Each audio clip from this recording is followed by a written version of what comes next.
thing we have today is to share with you our 5% solution. Everybody needs to do something. And we figured out from the Public Policy Committee that if all people in our community would start buying from people in our community, we could add more jobs. We could participate and support more foundations and more schools. We could do so many things by just contributing and buying more. Our 5% solution, and I'm saying this seriously today because we've been doing this for 2 years. We have a project, whereas Ms. AWB, you have any of those cards with you today? Yes. All right.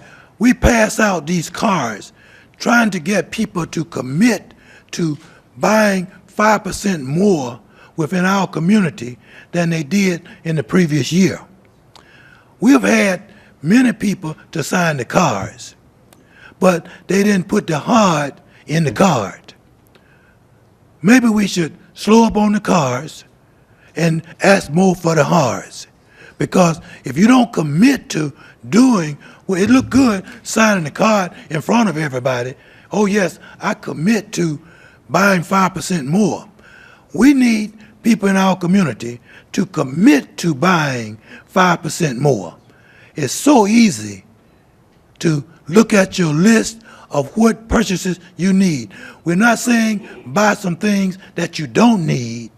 Buy things that you do need from your own community. One thing that we do is try to educate the community on things that we can do.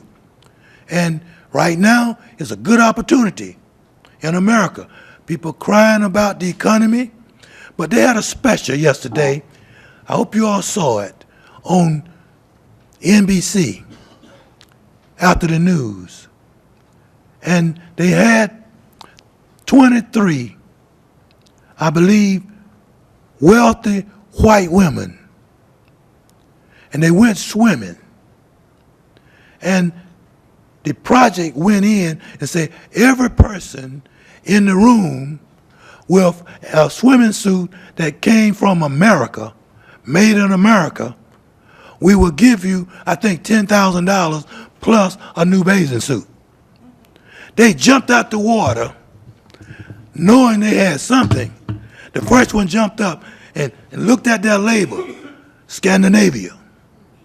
The next one said, made in China, made in Hong Kong, made in Russia, and on and on. How many do you think out of the 23 came from America? Not one. And then NBC did their research. The only bathing suit for women they could find made in America is in South Carolina. A lady started a shop 2 years ago. 2 years ago. And she said, with this advertisement, I'm going to add 6 more employees, seamsters. You know, they were black, but the white lady owned the company. But my point is not black or white. It's that if we learn how to invest in ourselves, learn how to buy from ourselves, we could start our own bathing suit companies. We could start our own swimsuit companies, our own suit companies. I'm not going to ask you all to look at your belts and see where they were made. But I guarantee you they weren't made in America. And everybody here, all the men especially, probably have on belts. All right? I looked at mine before I made this speech. Made in China, Miss Cherry Lake. All right? And so there are so many things.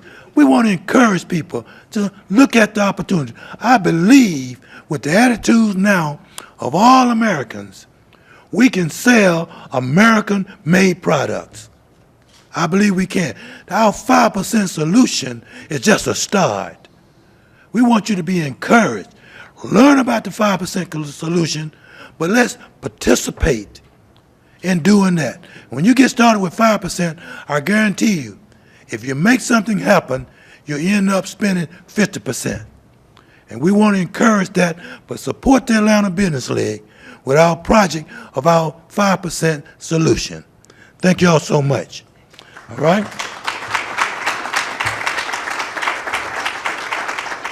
That's next Tuesday night at Metropolitan College, the Health and Wealth Seminar Part 1. So please come out next Tuesday night. And it's free of charge. Free of charge. Now, the people who are not members of the Atlanta Business League has to pay $25. But we will turn around, if you're not a member, and take that $25, and Ms. Davenport will give you that $25 back and add it to your membership dues. And so you got $25 off by joining next Tuesday night. But if you promise that you're coming, we'll let you do it tonight and sign up tonight in the Atlanta Business League. It's a great organization, but it's not great because of the history. And we could go through the history neat and talk about you and little Frank and your husband, Mr. Franklin O'Neill, and we could see how the history was developed in this organization. Our future chairperson, I hope you saw the article about her in the Constitution. An outstanding person that's going to be heading up this great organization. Great in name, but it's great because of the leadership. And Ms. Davenport and other people that make the difference. It's great because of the current members that make a difference in this organization. Concerned about economics, concerned about business development, concerned about economic development. We need members to keep it great and keep it going forward.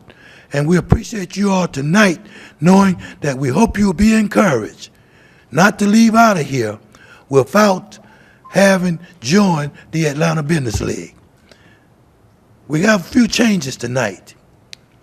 We have a great person who's going to head the panel tonight, and we may get volunteers at the audience. We always have great people in the audience to ask great questions, and some may be strong enough tonight to come and join Mr. Pate up on the podium.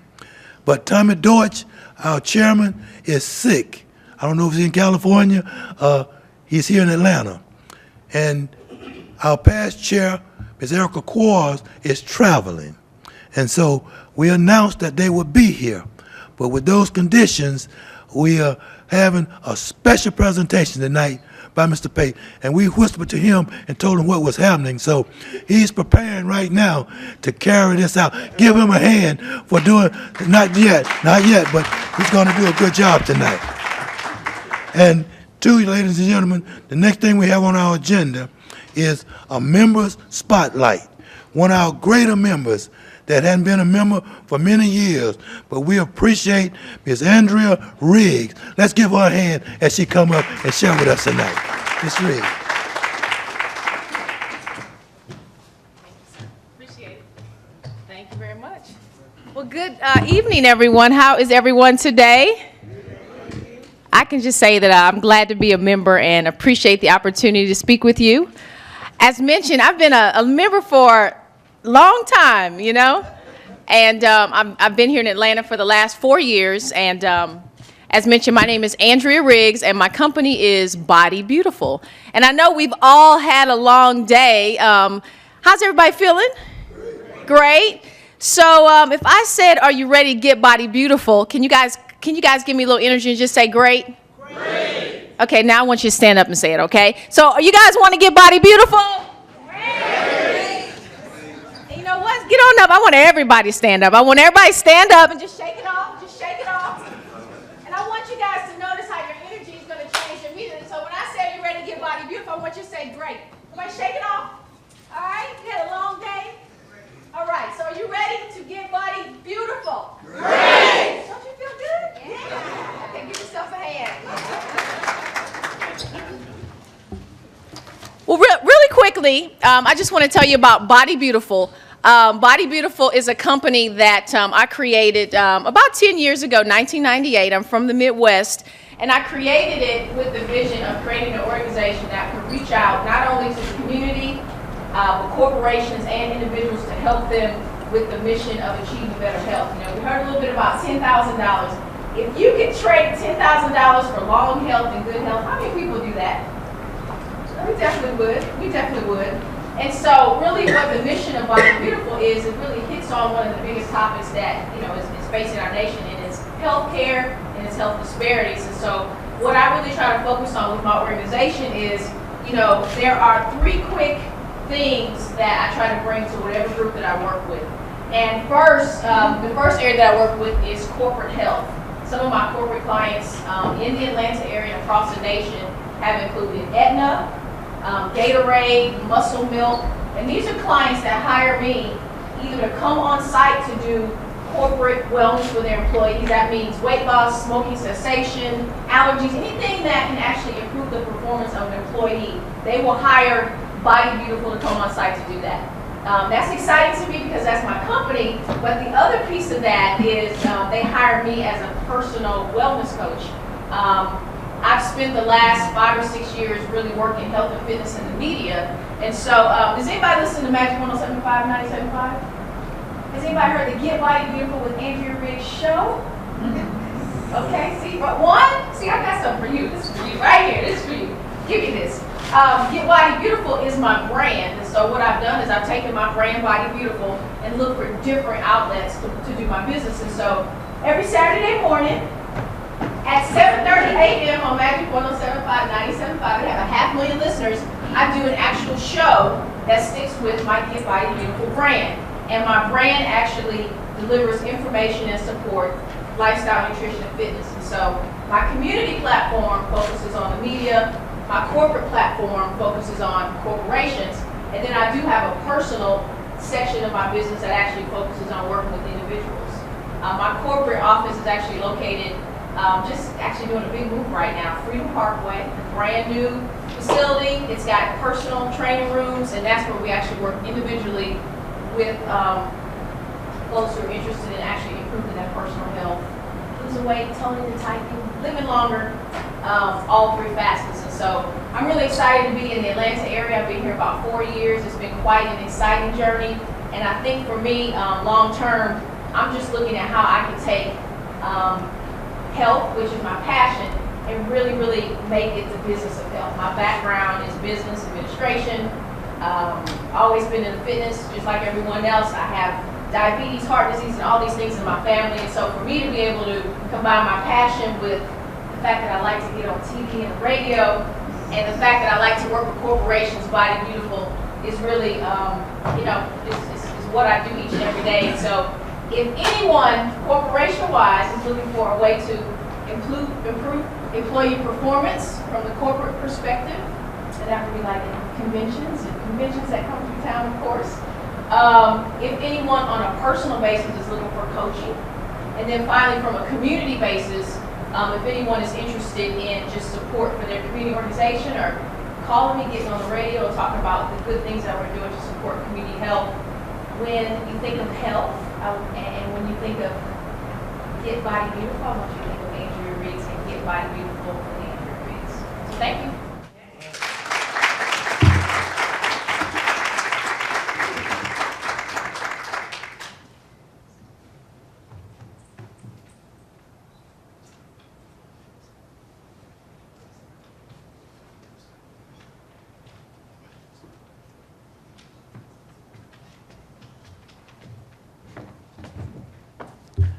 I mentioned Atlanta Metropolitan College earlier, but we have with us today Dr. Gary Magaha, who's the president of, excuse me, their name, how you pronounce the name? Magaha. Dr. Gary Magaha, who will share with us. Give him a hand as he comes up. Thank you so much for sharing with us.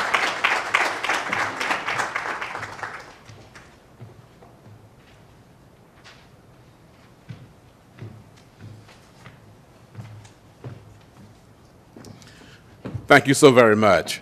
I am delighted to be with you this evening. I am Gary Magaha, the president of Atlanta Metropolitan College. I've actually been in this city for 28 years. I was invited by Dr. Lou Sullivan to come and assist with the development of Morehouse School of Medicine in 1983 when it was a 2-year medical school. And I came to serve as executive assistant, and I worked in that capacity for 10 and a half years. I left there to go to what I thought was a new frontier, Atlanta Metropolitan College.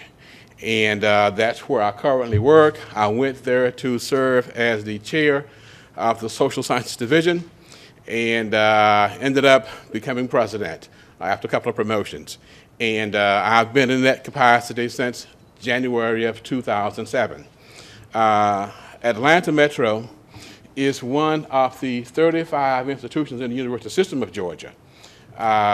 We are located on Metropolitan Parkway. Many times people get Atlanta Metro and Atlanta Tech kind of confused because of the bifurcated system of higher education in Georgia. You have both the Board of Regents with these institutions, and you have, of course, the technical college system. And we are one of those 35 schools, and we clearly, we think, are the institution of choice in Atlanta for a variety of reasons. We are clearly the fastest growing institution in Atlanta. Our enrollment has increased by 89% in the past 4 years.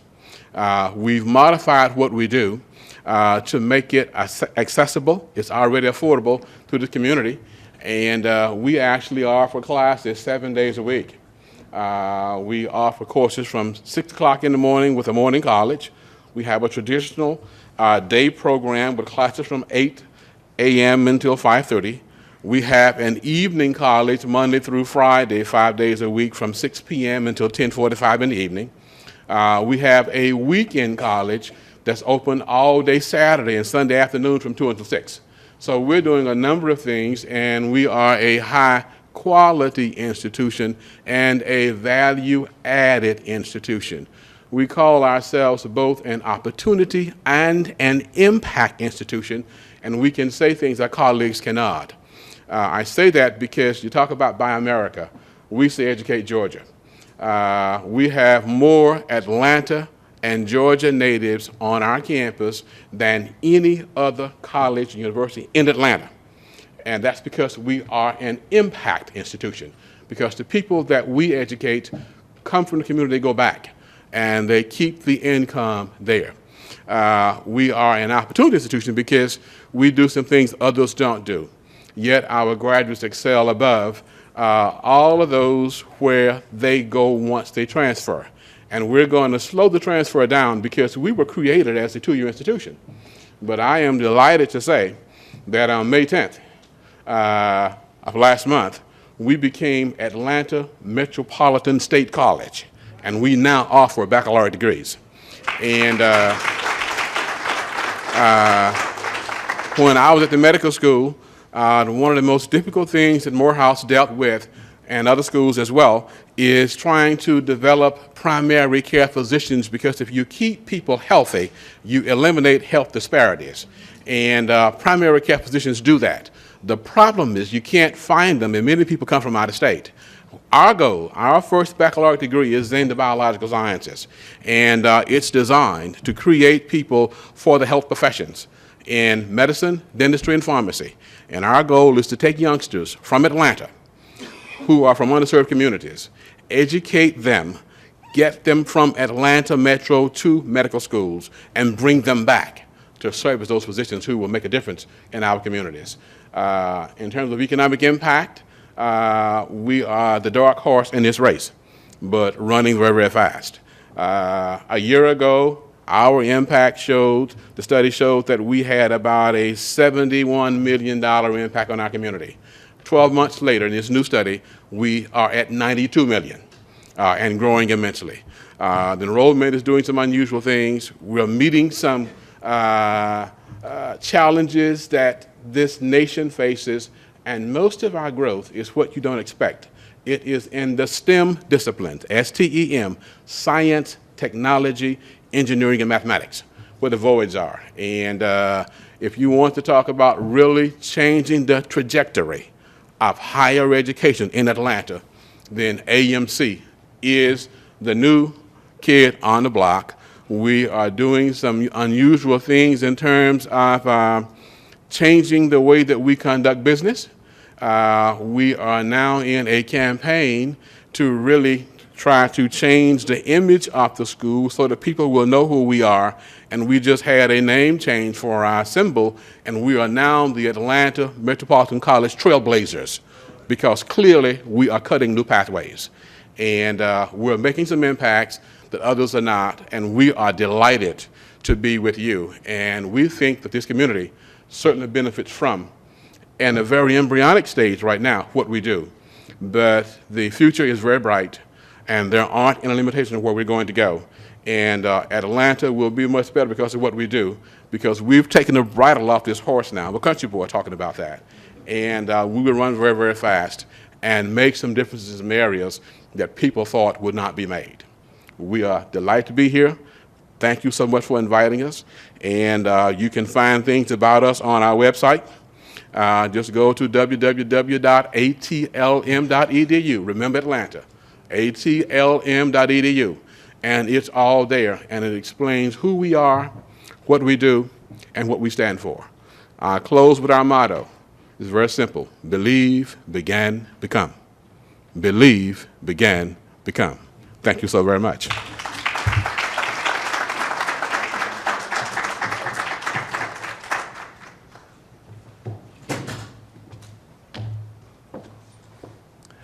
All right, y'all remember the movie Remember the Titans. We're going to be remembering Metro College from now on. So thank you so much, Doc, for coming, the president of the school. We appreciate you. Give him another hand, y'all. Thank you so much. All right, to carry out the remainder of the program for today, we have a young man all the way from the Business Chronicle who's been on the board for quite some time now. And he's a great young fella, outspoken sometime and humble sometime, but we're just so proud of this young man and how he participate with the Atlanta Business League. We love you. Ed Baker. All right. Thank you. Ed Baker, give him a hand. Thank you, Mr. Menifee. I think you all know this, but this is an absolute jewel in our community. Truly one of the smartest people I know. You really are. And I just want to publicly say how much I appreciate you and how much you do for this community and have for a long time. I love the fact that you called me young. Thank you so very much. That doesn't make you smart, okay? It may need to get your eyes checked, but other than that, it's all good, so there. Well, welcome everyone. This is going to be a little different night than planned, okay? As you can see, there are 3 seats up at the podium, and there's one illustrious attendee tonight to give insight. Mr. William Pate is now going to work his way up to probably the middle seat where the microphone is. I know you were hoping I was going to do that, but I think I'm going to be able to interview you from afar here, and we can kind of go back and forth. If Erica were here, okay, what I would have said is if you would call my wife and you ask my wife who my girlfriend is, okay, my wife would categorically tell you it's Erica. And I was going to say that in front of Erica tonight, to both embarrass Erica, but to declare my public love for Erica. Okay, so let there be no confusion. Yes, I have other girlfriends, but if you ask my wife who my #1 girlfriend is, it's Erica. So I'm really personally quite sad that she's not here tonight. And Tommy and I have kind of grown up together. So, I mean, we go back decades. I knew Tommy when Tommy was young. But Tommy's not here either, so he can't defend himself. So, but then there's William. William and I, too, have been very close personal friends for decades. Our wives and even us get to, like, go out together on Saturday nights, so this is the whole thing would have been totally personal. But we're going to keep it just kind of a William Ed typical conversation tonight. We'll make this as informative and hopefully a little entertaining as we possibly can. We couldn't have a better topic, a more timely topic to talk about than what's going on kind of on a day in, day out basis with regard to immigration. I was not planning on speaking on it. I was really planning on just moderating the panel, but I'm going to tee William up. We've not talked at all, so this is all off the cuff. This is unaided, but I'm going to give you kind of a setup to this topic in a way that is probably a little different than perhaps you would have expected, and a little kind of close to reality. But since we're off the record and behind closed doors and just having a conversation amongst ourselves, I'm going to share some things with you that, frankly, I wasn't planning to share tonight. The immigration journey for me started 2 years ago. I've been at the Chronicle for 25 years. I've become a student of lots of different issues around our community. I grew up here, so you know, I have a different perspective and a lot of history and a lot of connections to a lot of different people in a lot of ways, and I dearly love it. And about 2 years ago, when really the ugly head of what happened in Arizona started to prop up, and the conversation started here, I frankly, very quietly, almost in a truly curiosity kind of a way, started to dig around town to figure out what people were on this issue.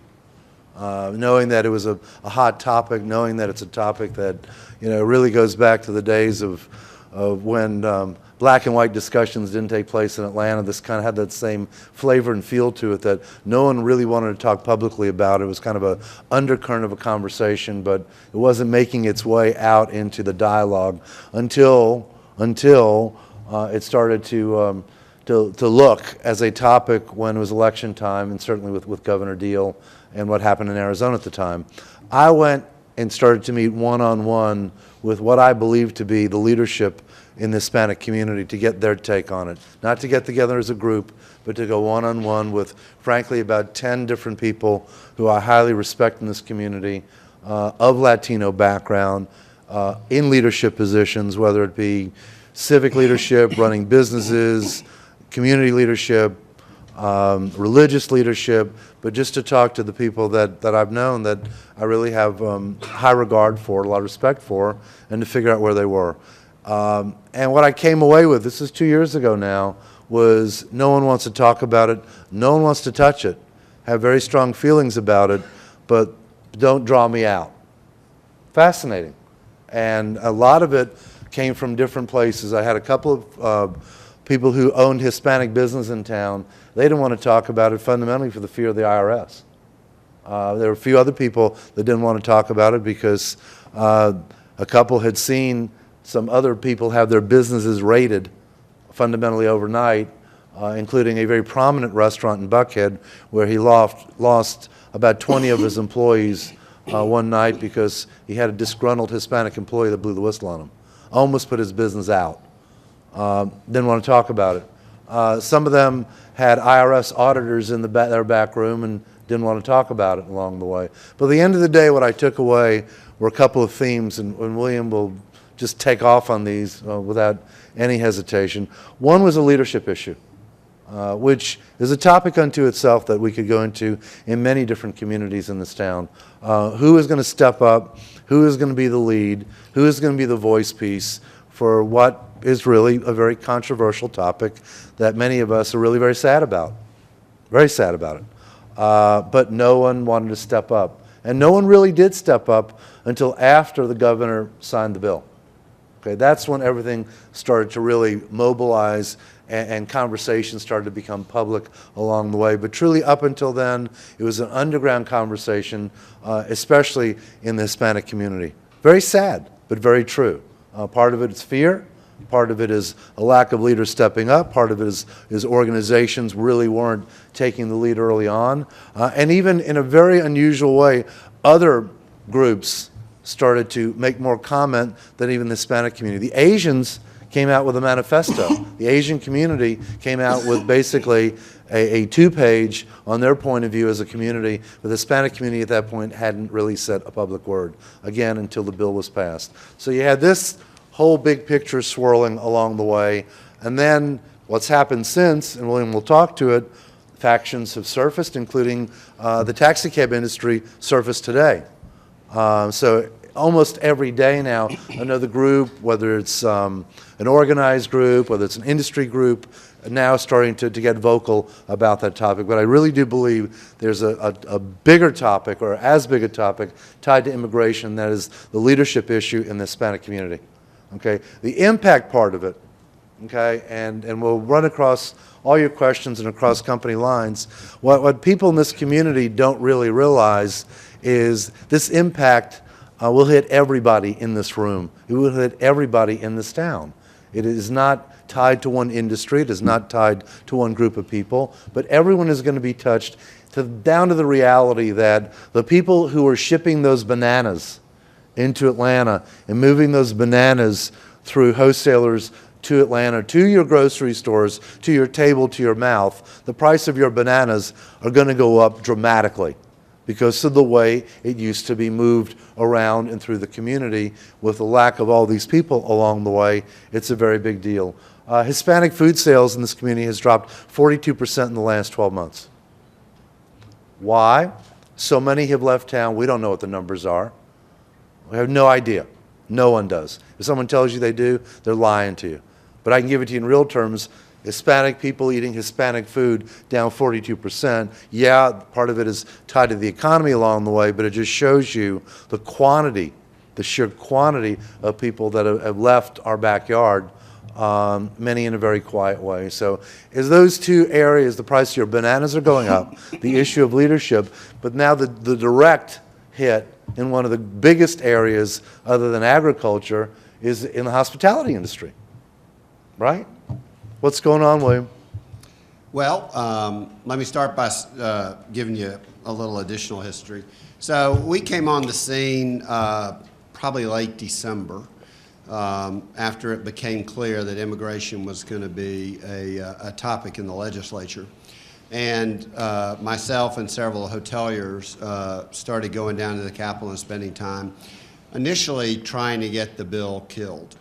And we probably had 2 or 3 weeks of meetings with the House and Senate leadership. And finally, a couple of folks took us off to the side politely and said, you need to get clear. There's going to be a bill. And so then we moved to trying to come up with a way that the bill could be modified or the language could be modified in a way that would not make it controversial and in fact could potentially be an opportunity for the state to demonstrate how immigration reform could be done in a way that could be embraced by all people. And so we worked with some third parties that are in this space, and we asked them, you know, if you were writing a bill that you wanted to really be embraced by everyone, what is the kind of language and what are the elements that you would have in the bill? And we got that language and through the Georgia Hospitality and Lodging Association, which is the lobbying arm of the hospitality industry. We gave that language to both the House side and the Senate side. And we had about 15 individual meetings. Again, Erica, who unfortunately couldn't be here, was in most of those meetings. And you know, trying to get this language through. And frankly, on the Senate side, we thought we were making very good progress. And as all of you know now, at about 10:30 on the last night of the session, they threw the Senate bill out. They brought the House bill back. They rammed it through both houses, and that was the bill we were left with.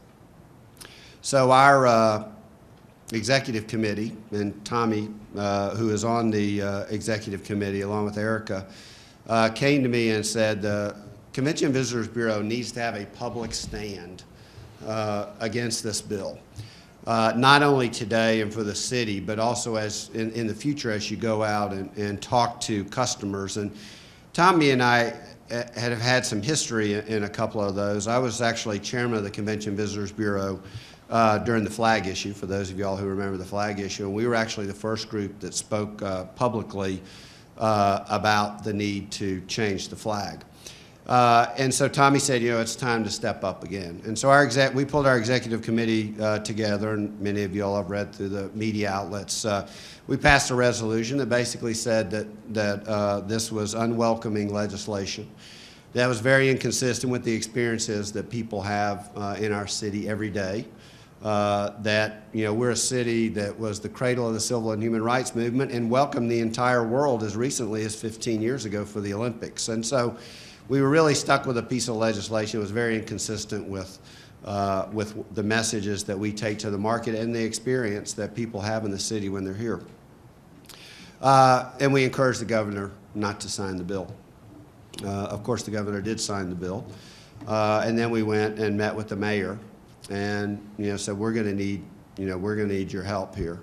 And the mayor, who is a fabulous friend and supporter of the hospitality industry, has been unbelievable in his willingness to talk to customers, reach out to customers, answer questions, and really ensure our attendees that the experience that they're going to have in the city of Atlanta is the experience that they've always had in the city of Atlanta, and the experience they're going to continue to have in the city of Atlanta. So over the course of the last, I guess, couple of months, we've probably had a dozen calls from conventions who were booked in the city, who had concerns about the immigration bill and wanted to hear more about it after it was signed into law.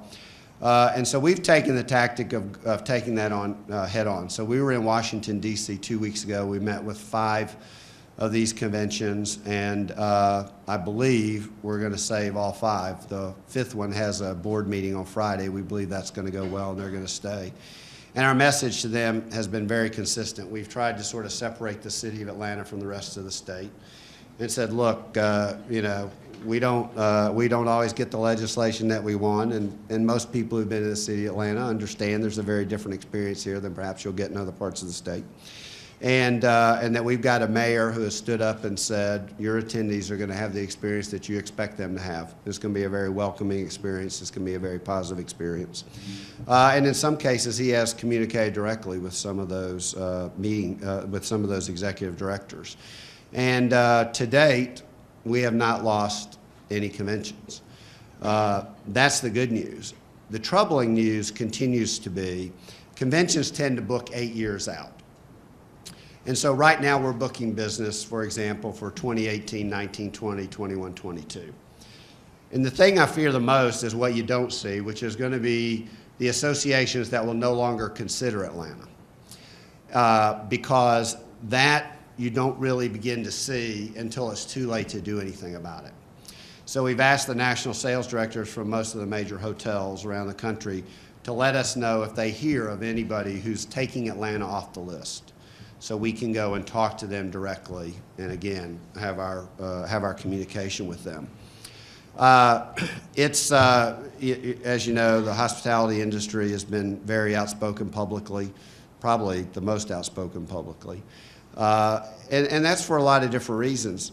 As much for the business reason as the fact that we have 223,000 people in the city of Atlanta who are our employees.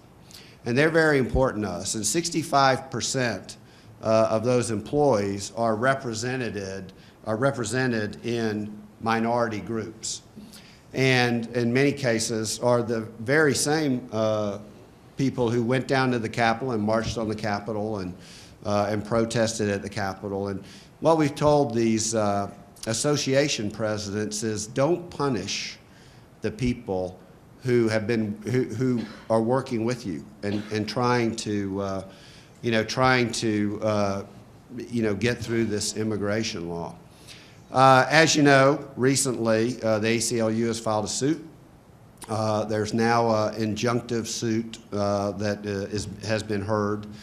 My personal expectation is that in Arizona they already have a lawsuit pending that's making its way through the courts and will eventually be heard in the Supreme Court.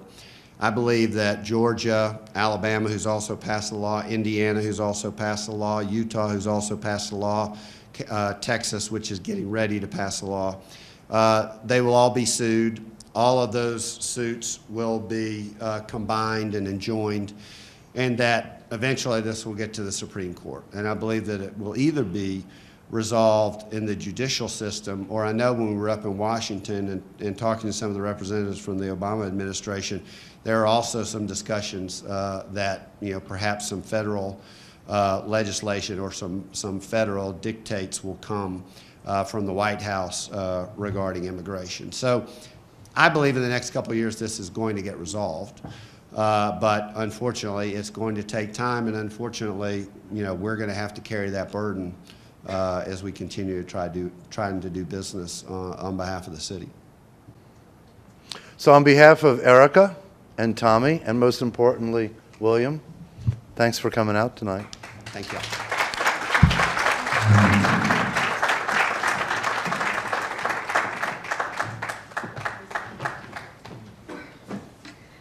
Good evening. I'm Leona Barr Davenport, president of the Atlanta Business League, and I'd like to thank all of you for being here. And I hope that the presentations, all of the presentations this evening, really answer some of the questions that you may have had about the impact of the immigration law on you personally, because we do know that at the beginning and the end of the day, we all want to know how we're going to be impacted personally. And I hope that those questions have been answered. We did attempt to get an elected official to join us this evening, and the one person that we did talk with had a conflict, and we would have loved to have had her here to get the thinking internally of what was being said and talked about at the Capitol as the law was being passed. And it's important. Who was it that says never ask for whom the bell tolls? For when it tolls for you and me. Who? John Donne. He did? Original. Oh, okay. Who's the second person? But my point is that our organization, the Atlanta Business League, the members, we need to all be consciously aware of everything that happens in this city and this state, because there is an effect that's going to the impact that's going to take place with you, around you, and in your business at some level. And you need to know what that is, so that you will make an intelligent decision on how to combat that, how to deal with it, how to focus on it. And if you make the decision that it's not my problem, then that's your decision. But it's very important that we know, and that's our goal with the Atlanta Business League, to not only bring leaders to you who can talk with you directly about issues and opportunities that impact you as members of the Atlanta Business League, but to ensure that when you walk away, you have an opinion about what is happening. So that is our goal, and we hope that you receive that tonight. And as I always say, if you come to the Atlanta Business League meeting, you will leave richer or more rich than you came. So I hope you got that. And now for a few announcements before you leave, so that we can all run home and get dinner. Please save the dates, these dates that are coming up. Mr. Menifee, the Vice Chair for Education, has already shared with you the health and wellness session that is going to take place, seminar and fair that will take place at Atlanta Technical College on Tuesday, June 28th. That's next Tuesday coming. Please plan to be there. Our health is so vitally important to all of us, and it is another topic of conversation that we're all hearing a lot about and that we need to be engaged in, and it takes managed health care to another level. On July 19th, our ABL membership campaign and reception will be held at Turner Field, 755 Club. Please come. Members are complimentary. Your guests, if they are coming to join, then they're complimentary with their membership check. If they're not, they can come and get a feel of the organization at a nominal fee of $25. It is always great fun and a great opportunity to network and net weave in a great venue. On July 26th, the Atlanta Business League will host a Men of Influence reception and induction ceremony at the Sheraton Atlanta Hotel. And that is a wonderful evening for us to recognize African-American men who are making a difference in our great city. Our next Business Power Forum will be held August 16th here at Atlanta Life. And our guest speaker will be, I'm about to say the wrong name, Brian Leary. I was about to say Brent. I had Brent Wilson on my mind, but Brian Leary, he is the president of the Atlanta Beltline. There's a lot happening with the Atlanta Beltline, and we have to get engaged and be informed about how we can be a part of those activities. The train has already left the station, but it is not too late. This is a multi-year project that is going to be taking place in and around you, and it's going to happen regardless of whether we're involved. So let's find out where the opportunities are and how we as Atlanta Business League members can get involved. And now, Well, there's one more announcement before we give away door prizes. We have gifts. We always come bearing gifts. For juniors and seniors in high school that might be interested in the Green Initiative Technology, Green Technology and Alternative Energy, the alternative energy career field, if you have high school students that are interested in that arena, there are free Saturday sessions that will be held for 6 hours for 6 months, where the students will gain exposure to those areas. It is absolutely free at Atlanta Technical College, and you can participate by calling Mr. Leonard Burge at 404-225-4611. We will email this information to you if you are interested. The green industry, the green topic is vitally important, and everyone needs to get engaged in that, and we need to make sure that our young people know how they can begin to learn and be involved in that early on. We can email that to you. If you have questions and you want to get your young people involved and engaged and busy on the weekend, then please give us a call so that we can help you with that. And this is at absolutely no cost, so take advantage of that. Now for door prizes. Nicholas, there you are. Nicholas Goins is our program coordinator. He plans and coordinates these meetings for us, and we're about to give away 4 prizes. One is a pair of tickets to the Atlanta Braves, one of the Atlanta Braves' regular home games. We have 2 family packs of 4 tickets to the Atlanta Dream basketball games on, it's the Dream versus the Silver Stars. And that's coming up June 26th, Sunday coming. It's a great outing. I did it very recently. And then we also have a gift complimentary of Accolades Incorporated, and it is a pen set, compliments of Accolades Incorporated. So please wait, hear your name, and come running. Darren Hayes. Darreen, I'm sorry. Darreen wins. Family of 4.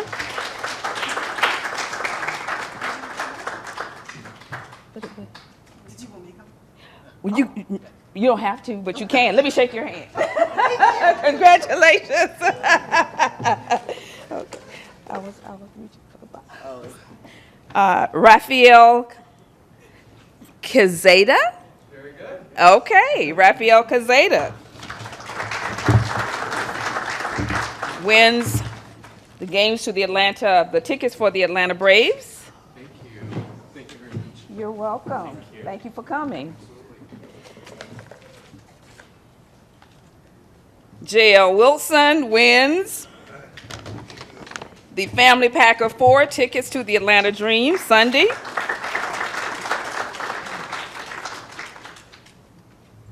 And the winner of the gift compliments of Accolades Incorporated, Dexter Oliver. Dexter. Congratulations. One last announcement. Let me make sure that everyone is aware. We've been sending this out repeatedly for months. The Atlanta Business League has entered into an agreement with the Atlanta Voice newspaper where weekly they highlight a member of the Atlanta Business League. It is called a mini profile. We've been asking our members to send that information to us so that they can get a free quarter-page mini profile in the Atlanta Voice. Take advantage of it. Have a good evening. Thank you all. Thank our participants. All of the program participants, please come forward for a picture.